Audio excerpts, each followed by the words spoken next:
recadinhos rápidos, tá? E a primeira domingo voltou com o programa Caminho da Luz, né? O nosso Rick Tosta como apresentador. E esses aqui são os convidados do mês de outubro já. Maiores informações temos ali no mural. E aqui é os dias da evangelização da casa, né? De terça-feira, faixa de 3 a 6 anos. Aos sábados, de 7 a 11. E de quinta-feira, cidade de 12 a 21. E todas as quinta-feiras, né? Das 20 às 21, nós temos o estudo do Livro dos Espíritos. Estamos ainda no começo, quem quiser comparecer, a casa está aberta, tá? E o Abrigo Nosso Lar está precisando de alimentos. Quem puder trazer, a casa é um ponto de arrecadação para mandar para lá. Todas as terças e quintas, às 17 horas, temos o Evangelho no Lar com o nosso irmão Dagoberto. E a nossa campanha de massas, né? Que ainda até o dia 17 de outubro a gente está fazendo a coleta dos pedidos. Se alguém tiver interesse, é só procurar alguém da casa aqui, tá bom? Aqui são as palestras já do mês de outubro, né? De terça-feira. Vai ser dia 3 com o Vinícius, dia 10 com a Miriam, dia 17 com o João, dia 24 com o Cláudio e dia 31 com o Wilton. E essas são as palestras de outubro, domingo e sábado. O Tiago Valencis, dia 7, dia 14 o André, dia 21 a Lucéia e dia 28 o Lucas. Então, a palestra de terça-feira com o Lucas. Hoje, encerrando o mês de setembro, nosso irmão Rick Tosta. E agora o sorteio dos livros. Até que número foi? Foi 23. 23. De 1 a 23, Rick, por favor. 11. Número 11. Quem que é o 11? De 1 a 23. 23.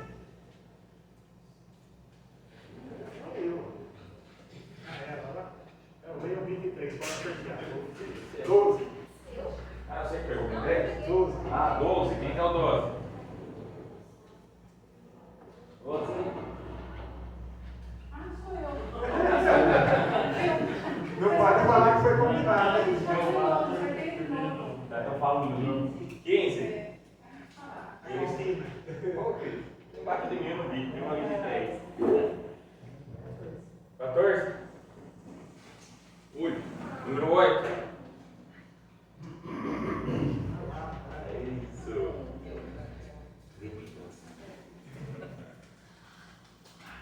E agora vamos fechando nossos olhos e entrando em sintonia com Jesus.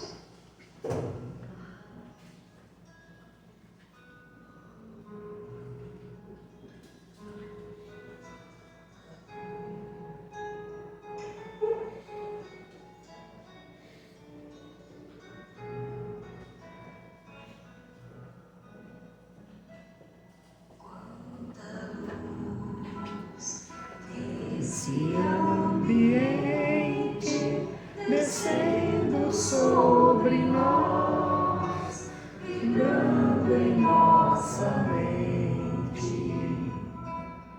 Quanta luz, quando assim em prece, como a alma cresce aos olhos de Jesus. Quanta luz, pois em oração a voz do Mestre fala ao nosso coração. Quanta luz descendo sobre nós. Quanta luz.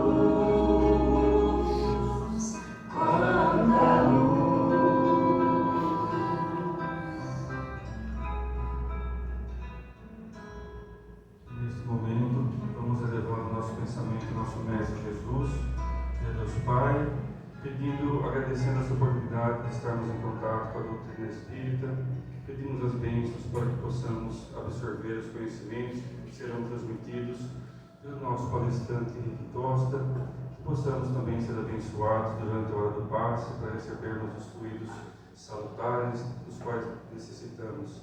Pedimos ao nosso Mestre Jesus que estenda essas bênçãos a todos aqui presentes e aos nossos familiares. Em nome de Jesus, que assim seja. Seja. E que casa toda sua, fica à vontade. Brinde esses ensinos de hoje. Boa tarde. Boa tarde. Hoje nós vamos falar sobre um tema muito interessante, às vezes não muito falado no movimento espírita, mas a gente acha que na internet, no YouTube, nós vamos falar sobre os essênios. Quem eram os essênios? Os essênios, vamos chamar assim, uns colocam como uma seita, outros colocam como uma comunidade. Eu prefiro chamar assim. Era uma comunidade, tá? A maioria eram homens, mas existiam famílias, tá? Que tinham um propósito. E esse propósito começou na espiritualidade 150 anos antes de Jesus nascer. Se alguém pegar pelo tempo bíblico, foi na época dos Macabeus. Os essênios, eles foi criada essa comunidade. Na verdade, desde a época de Moisés, o conhecimento verdadeiro da espiritualidade, ele vem sendo trazido de geração em geração. Então, se a gente pega no tempo de Moisés até Jesus, ou a época dos Macabeus, que na Bíblia foi que começou a se falar sobre os essênios, há mais ou menos 1150 anos, aproximadamente. E aí, os essênios, eles tiveram um único propósito aqui na Terra: servir Jesus. Esse foi o grande propósito, porque às vezes a gente vai ouvir historiadores, não, foi uma comunidade que quis seguir os próprios princípios bem antigos de Moisés, eles eram únicos lá na época da Palestina. Bom, enfim, o que nós sabemos sobre os essênios? O significado do termo essênio vem do sírio assaia, Essaia ou Essenói, quer dizer médicos ou hospitaleiros. Tá? Eles têm uma ligação com a medicina muito grande e também com a parte de ervas. Eles também tinham contato com a mediunidade, que era contato com os espíritos. Eles faziam também trabalhos mediúnicos. As primeiras referências sobre os essênios vêm do escritor romano Plínio o Velho, Fílon de Alexandria e Flávio Joséfo, que também fazem referências nas suas obras. E ficaram mais conhecidos os essênios quando teve aquele famoso manuscrito do Mar Morto. Já ouviram falar? Os famosos manuscritos do Mar Morto, que foi descoberto através de uma pedrada num dos vasos que estava escondido numa caverna, e eram os pastores de ovelhas, tinham uma perdida, e aí dessa ovelha que ele foi procurar, ele jogou uma pedra lá numa dessas cavernas para ver se ela estava lá, e ele escutou uma coisa quebrar. Aí ele se aproximou e viu que tinha vários vasos com manuscritos ali, e descobriu que eram os manuscritos tanto da seita, como eles gostam de ser chamados, né, os historiadores, seita, os essênios, dessa comunidade, que eu prefiro chamar, ou também textos do Antigo Testamento. Muito bem. E aí foi nessa região perto do Mar Morto, chamado Qumran. Na verdade, os essênios, eles residiam em várias montanhas na Palestina, vários montes. Podemos citar Monte Nebo, Monte Tabor, famoso no Evangelho, da Transfiguração, entre outros. A partir do ano 31 a.C., Qumran é abandonada por um grande terremoto que devastou a região, segundo o que os arqueólogos encontraram. Houve também depois uma segunda ocupação no reinado de Arquelau, em 4 a.C., e durou até o ano 68 d.C., quando tropas romanas destruíram a comunidade. Os arqueólogos acharam flechas nas ruínas e cinzas de um grande incêndio. Os romanos faziam assim, quando eles conquistavam, destruíam, o povoado, eles gostavam sempre, além de pegar o espólio de guerra, vamos chamar assim, eles gostavam de botar fogo em tudo. Isso era uma prática dos romanos. Por que ano 68 depois de Cristo? Porque a Judéia, através dos zelotes, eles estavam numa guerra grande com os romanos, queriam libertar Israel de todo jeito, e houve a destruição dessa comunidade essênia. Depois, no ano 70, todo mundo sabe, houve a ocupação de Jerusalém, a destruição do templo, e a diáspora. Diáspora significa quando um povo ele é retirado do seu lugar, ele é retirado do seu país. Então houve, no ano 70, a diáspora judaica. Alguns estudiosos sugerem que depois do período de alguns anos, alguns essênios, depois que houve essa destruição e ocupação romana, alguns deles podem ter se convertido ao cristianismo, formando comunidades judaico-cristãs, ou formaram grupos gnósticos dentro do judaísmo a partir do 2º século depois de Cristo. E aí nós fazemos uma referência também, duas referências nós temos já de imediato quando se fala em incêndios. No livro O Redentor, do comandante Edgar Armond, ele faz um capítulo, que a gente vai dar uma olhadinha aqui. Ele fala, é o capítulo 15, Jesus e os essênios. E Kardec, no Evangelho segundo o Espiritismo, alguém aqui já leu a introdução do Evangelho segundo o Espiritismo? Quantos já leram? Levanta a mão. Viu que tem muita coisa legal lá, muita coisa boa, Kardec faz referência ao tempo de Jesus, fala sobre os publicanos, saduceus, fariseus, os zelotes, terapeutas, mas também fala sobre os essênios. Então, Kardec diz assim, deixa eu pegar a referência aqui.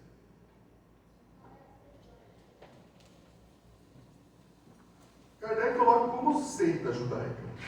É uma seita judaica fundada em torno do ano 150 a.C., na época dos Macabeus, e cujos membros, que habitavam espécies de mosteiros, formavam entre si um tipo de associação moral e religiosa.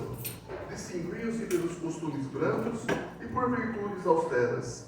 Ensinavam o amor a Deus e ao próximo, a imortalidade da alma e acreditavam na ressurreição.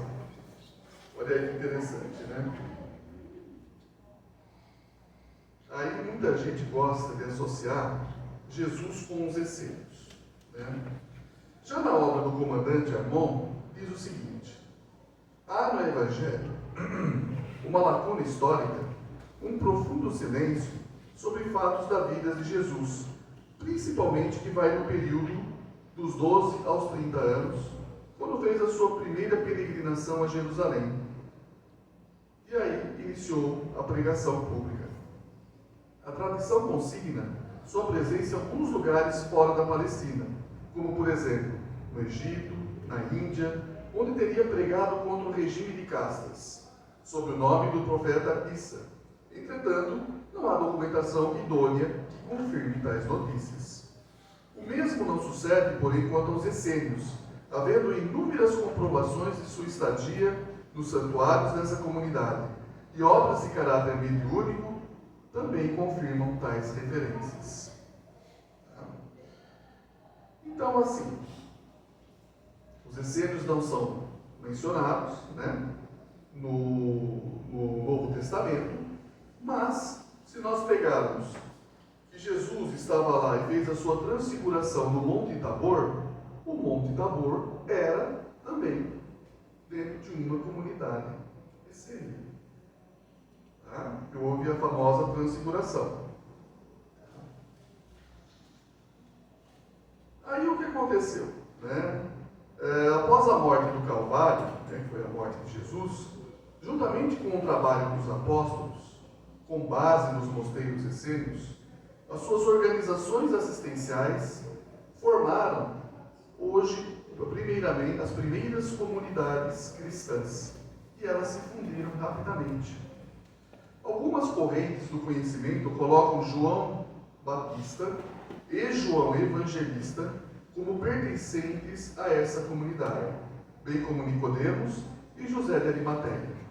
Há quem diga, né, quando Jesus peregrinou pela Índia, pelo Egito, ele foi, vamos dizer, quem bancou essa viagem foi José de Arimateia. Inclusive, a família de Jesus tem um livro chamado Harpas Eternas. Já ouviram falar? Não? Já, né? Você que só... Esse livro, eles são 4 volumes, o Harpas Eternas. Esse livro é de uma médium argentina, o nome dela, se eu não me engano, Josefa Rosália Luque Alvarez. E o mentor, quem escreveu, é Hilarião do Monte Nero. Esse livro, esses 4 volumes, falam, assim, detalhadamente sobre a participação de Jesus com a comunidade essênica. Se nós pudermos falar hoje, necessariamente, sobre os essênios, vamos dizer que Jesus, para ele pegar, Jesus veio com todo o conhecimento como médium do Cristo. Mas ele precisava, didaticamente, fazer o Evangelho de uma maneira fácil, para que nossa humanidade, ainda infantil, pudesse compreender. Por isso que Jesus falava, na maioria das vezes, para as pessoas, por parábolas. A gente fala, né? A humanidade é tão infantil que teve que contar um monte de historinha para nós, né? Para a gente entender algumas coisas.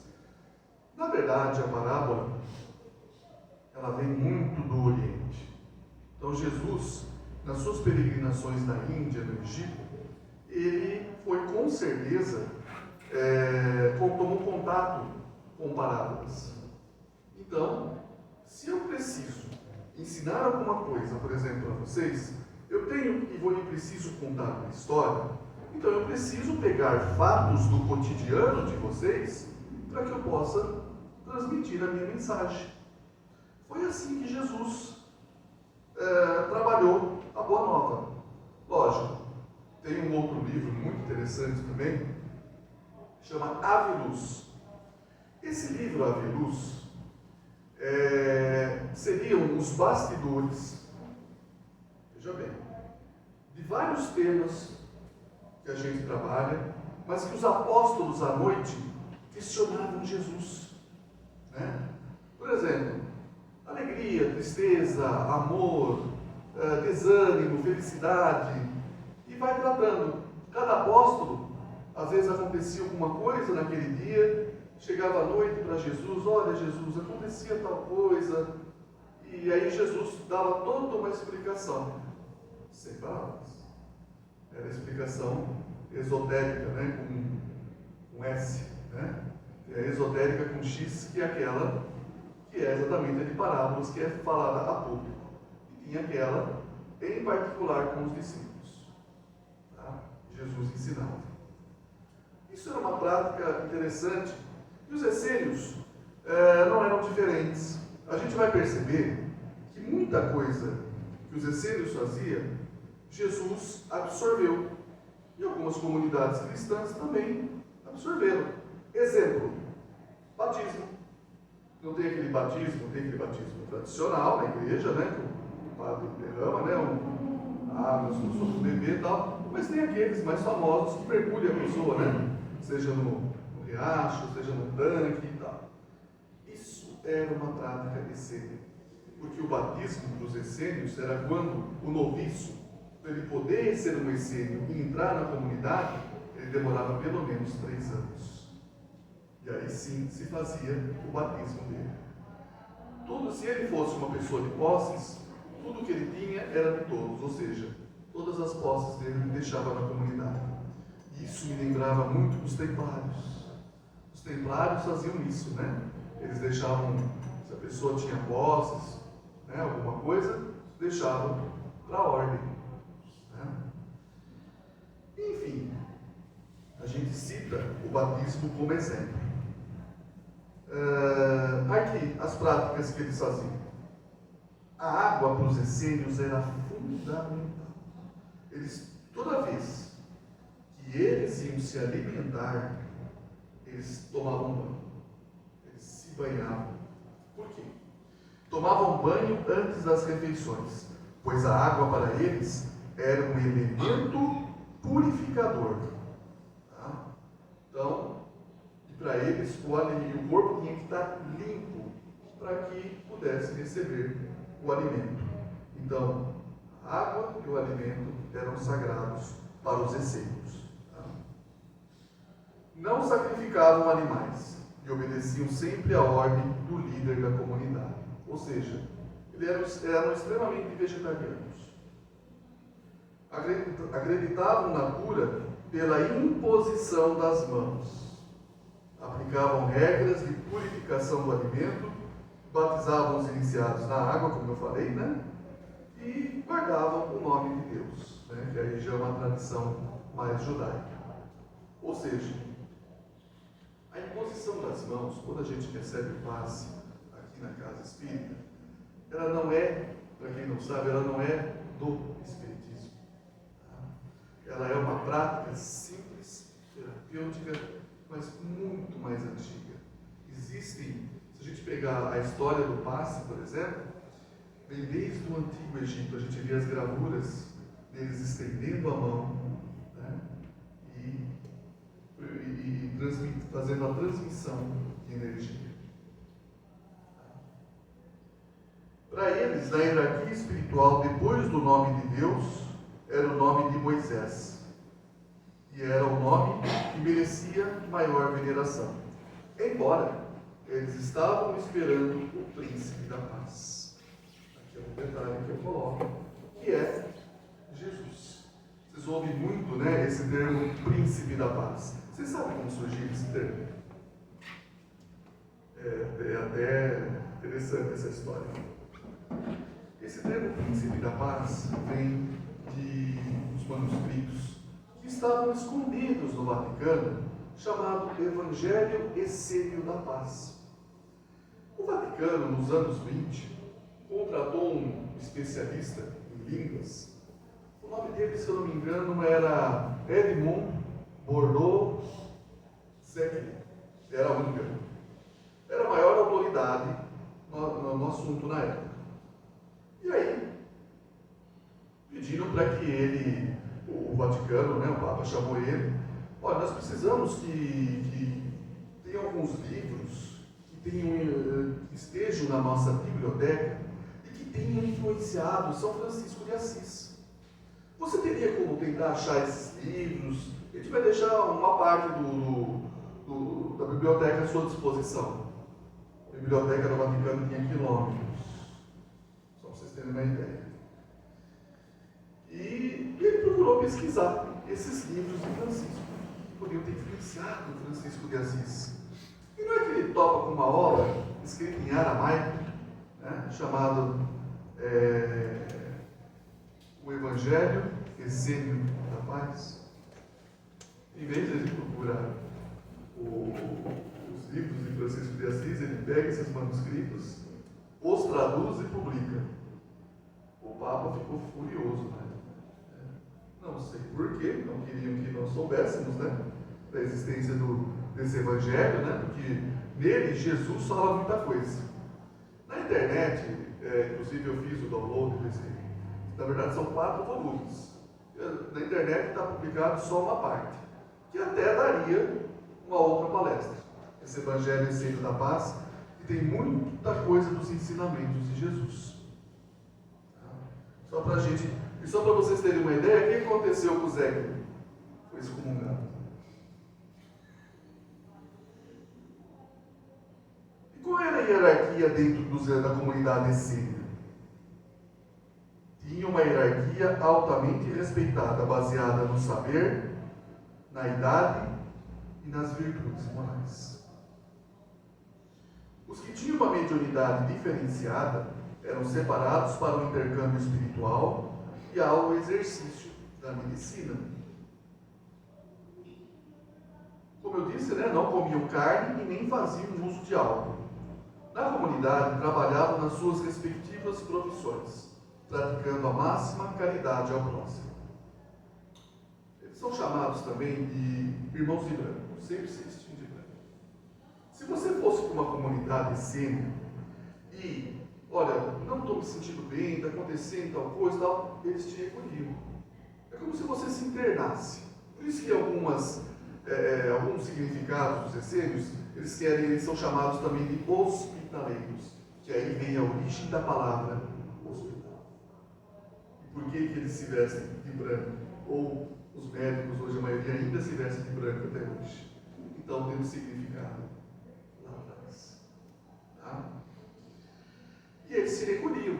Tá? Eles te recolhiam e te tratavam. Quando você estivesse bem, você já poderia voltar para casa.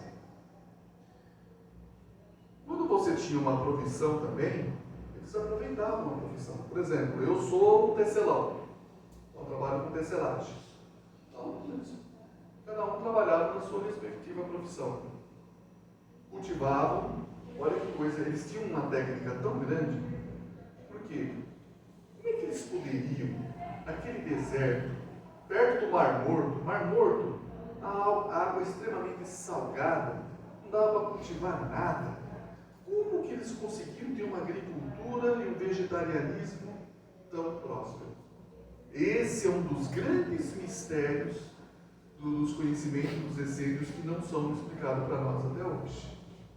Porque se você pegar aquela região da Palestina, Qumran, Mar Morto, ali é só montanha, pedra, tudo muito seco. Como eles conseguiam fazer uma agricultura é um mistério.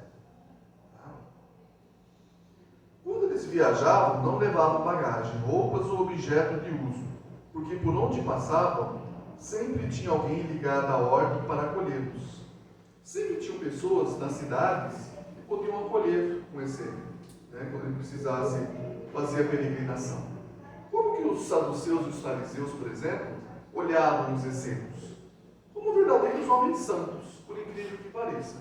Embora eles não seguissem a prática deles, saduceus e dos fariseus, eles, como procuravam ser ter uma retidão tão disciplinada, vamos dizer assim, eles eram vistos como homens puros ali. Então, os fariseus e saduceus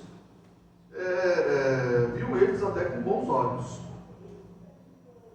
Eles viviam distante dos grandes centros, porque acreditavam que a virtude e a conduta reta dependiam da abstinência e do domínio das paixões inferiores. Embora alguns se abstinham do casamento, adotavam crianças, quando estas eram órfãs.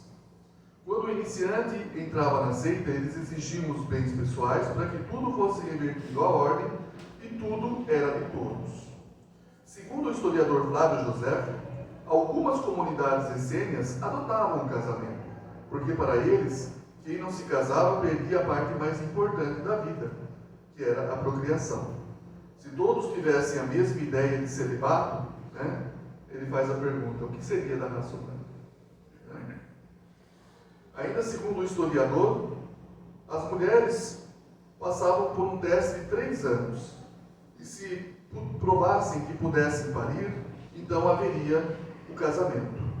Enquanto grávidas, os homens não podiam ter relações sexuais com elas, mostrando que se casavam para ter filhos, e não por prazer. Na comunidade essênia, as mulheres podiam ser iguais aos homens, inclusive mestras da justiça. Eles eram totalmente contra o indivíduo ter um escravo. Eles não tinham escravos. Um servia ao outro, plantavam sempre ervas medicinais. Acordavam antes do nascer do sol, oravam ou ficavam em silêncio até ele surgir para o mestre lhes distribuir as tarefas do dia. Trabalhavam por 5 horas diárias em cultivos de vegetais e também estudavam as Escrituras. O mais interessante nisso, que quando a gente vai estudando, lendo a comunidade essênia, parece que ela inspirou muito os mosteiros cristãos, né? Católicos. Se a gente for ver os mosteiros de hoje, né, as ordens que tem até hoje, elas se assemelham muito, né? Um outro dado interessante sobre os essênios, que eles cavavam um buraco de aproximadamente 30 centímetros de profundidade, na qual eles deitavam para relaxar e meditar. Alguns, na leitura das Escrituras, tinham o poder de profetizar. Eles não vendiam, compravam coisa algumas. Roupas e sapatos eram trocados muito tempo de uso. Eles faziam um tipo de escambo. Eles não cultivavam moedas da época. Então eles faziam trocas. Tá? Para algumas obras espiritualistas, os essênios eram a reencarnação da velha fraternidade dos profetas, fundada pelo profeta Samuel, onde tiveram em sua comunidade no tempo de Jesus alguns profetas reencarnados. Segundo essas obras, eles conheciam o perispírito, apesar do simbolismo dos seus ensinamentos. Lembre-se, Jesus não estava só com 12 apóstolos. Tinha toda uma equipe espiritual, mas também tinha toda uma equipe ali formada pelos essênios, pelos anciãos, que estavam sempre com Jesus, lhe amparando. A transfiguração de Jesus, em algumas obras que eu li, não foi só no Monte Tabor. Muitas vezes, você imagine uma pessoa como Jesus, lutando para ficar no corpo de carne, despendendo energia para curar as pessoas, né? Para procurar fazer o bem. Todo o trabalho que ele fazia durante o dia, ele precisava de algum lugar para recarregar as baterias, vamos dizer assim. E era nessas comunidades essênias que Jesus se fazia uso. Então se reuniam, né, todo o grupo mediúnico essênio, né, em volta do Cristo. A gente não sabe como era feito nos detalhes, mas que ajudavam, né, dentro de uma egrégora, dentro de uma energia altamente espiritualizada, Jesus conseguia recuperar as suas forças. Por quê? Porque Jesus, nos seus últimos 3 anos da sua vida, ele praticamente não dormia. Ele esperava todos os apóstolos dormirem, né? E ele às vezes ia embora de corpo presente pregar em outras regiões do mundo, quando não ia em outras dimensões também. Então ele precisava de energia, ele precisava de retaguarda para poder fazer isso. Então, fora toda a retaguarda que a espiritualidade dava para ele, as comunidades essênias também estavam junto com ele. Foi a primeira instituição que vingou disciplinadamente e de modo coesa em solo judeu, pois os seus estatutos, do mais puro idealismo, além de sensatos, iam graduando os seus filiados de acordo com o seu entendimento, capacidade de serviço e domínio de paixões. Tá? Na comunidade essênia, o que se aprendia? Noções das leis do cosmos, mistérios da criação e a imortalidade do espírito. Vocês veem que isso aí não é novo. Adquiriram precisão no falar e pensar, desenvolvendo a memória.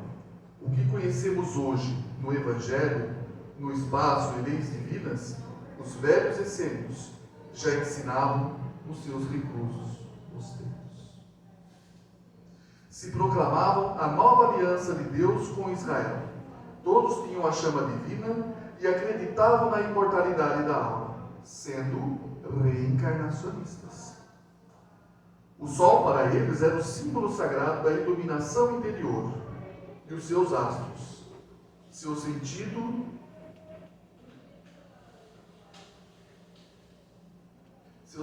divino, relacionava o bem com a luz e o mal com as trevas, muito semelhante à batalha matéria versus espírito no caminho da evolução. Para os essênios, a higiene renova o ar, refresca o sangue e abre a mente para a alegria. Para eles, para ser perdoado, deve-se fazer um bem proporcional ao mal praticado. Os vícios trazem muito prejuízos à saúde. A coragem é essencial para combater a opressão, defender a vida e a liberdade. E aí vocês falam, mas eles viviam em cavernas, eles viviam nesses montes, nessas montanhas, como que eram, né? Os seus santuários não eram edifícios construídos, e sim internamente escavados em grutas e cavernas com muito capricho. Eram limpos e claros, e agradáveis com tapetes feitos de trançadas de cordas, possuíam um sistema de ventilação responsável pelo ar puro dos campos. Quando o ambiente dos santuários maiores se saturava de vibrações puras e energéticas, pela presença de iniciados de alto quilate espiritual ou de visitantes da estirpe de Jesus, então ali se condensava o ectoplasma, suficiente para proporcionar a materialização de entidades superiores. Então, se a gente pegar o Evangelho da materialização de Jesus no Monte Tabor, a gente vai entender que não estava somente Jesus e os apóstolos. Tinha mais gente ali para dar toda a retaguarda para que Jesus pudesse se transfigurar e trazer os espíritos, né, de Elias, de Moisés. Tinha mais alguém? João. Oi? João Batista. João Batista? Elias. É. A reencarnação de Elias. Elias, Moisés, eu não lembro o outro agora. Mas o importante é a gente, depois que a gente começa a estudar os essênios, a gente começa a entender muita coisa, né? Saudações que utilizavam. Essa é famosa. A paz esteja convosco. Seja a paz em mim e em ti, pela graça do Senhor. Os essênios acreditavam na santidade e na unidade da vida, e muitas passagens do Evangelho essênio referem-se à doutrina de amor incondicional a Deus, à humanidade e a todas as criaturas e seres viventes. E daí você percebe então que Jesus aproveitou esses ensinamentos. Aí você pode perguntar, mas Jesus foi essênio? Dentro do que eu li na história e também em obras espíritas, espiritualistas, eu diria que não. Jesus jamais se filiou a qualquer tipo de ordem. Jesus jamais instituiu qualquer religião. Jesus jamais falou em cristianismo. Jesus nos fez, na verdade, um convite. Nos deixou um roteiro, que é o Evangelho, um roteiro de evolução espiritual, e nos fez um convite. Se quisermos abraçar, quisermos ir até a luz, eu siga-se. Quando ele fala, vem, siga-me, ele está nos fazendo um convite. Então, quando a gente traz uma situação como essa dos essênios, um tema, né, às vezes tão pouco falado, a gente começa a perceber a origem de muitas coisas. E depois que se espalhou, acabou a comunidade essênia, com certeza eles foram se agregando a várias ordens, talvez uma comunidade gnóstica, uma comunidade judaica, uma comunidade cristã mesmo, né? E às vezes, para chegar na casa, que a pessoa pudesse reconhecer, olha, o essênio, o fulano de tal vai vir na sua casa, vai precisar ficar 2 dias na sua casa. Tá. E como é que eu vou reconhecer? Porque qualquer um pode chegar na minha casa e falar, ó, eu sou o essênio tal. E não é. Não, ele vai lhe fazer um sinal. Tá? Quando ele chegar na sua casa, ele vai falar o nome dele e vai lhe fazer um sinal. Só ele sabia. Então, qual é o sinal que eles faziam? Vocês já viram em portais de igreja esse sinal?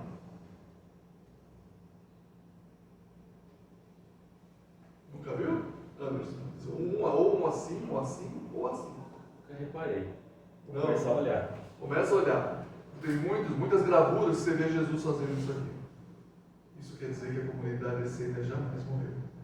Ela simplesmente se aglutinou, se agregou.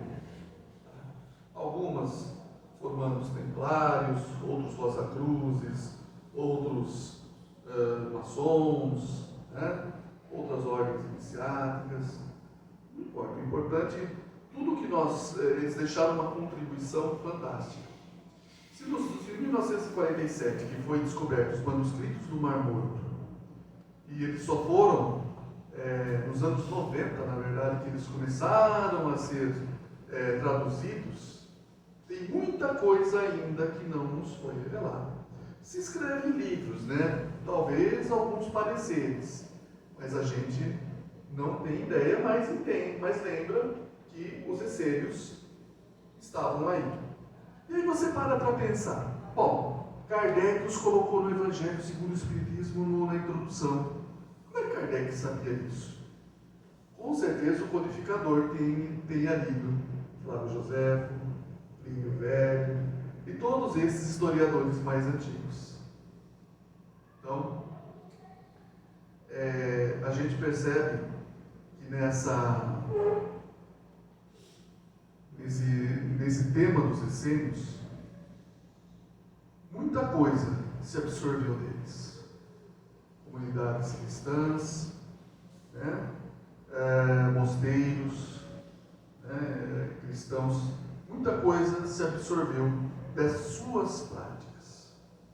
Então, cabe a nós aí, quem tiver mais interesse, procurar na internet, tem no Google, no YouTube, tem muita gente falando dos essênios. Mas são essas as obras que eu posso indicar. O Sublime Peregrino, Ramatiz, né? Quem quiser ler, tiver o Evangelho segundo o Espiritismo, na sua parte introdutória. O Redentor, do comandante Edgar Armon, né? E Harpas Eternas, volume 1, 2, 3 e 4. São livros para você ter a vida inteira na sua casa, sempre para consulta. O Harpas Eternas, ele traz todos os bastidores do contato de Jesus com os essênios. Então, é muito interessante, vale a pena você ter em casa. Certo? Tem mais... alguém quer perguntar alguma coisa? Ficou alguma dúvida? Alguém não entendeu alguma coisa que eu falei? Tranquilo? Então tá, pessoal. Então a gente vai encerrar com uma oração.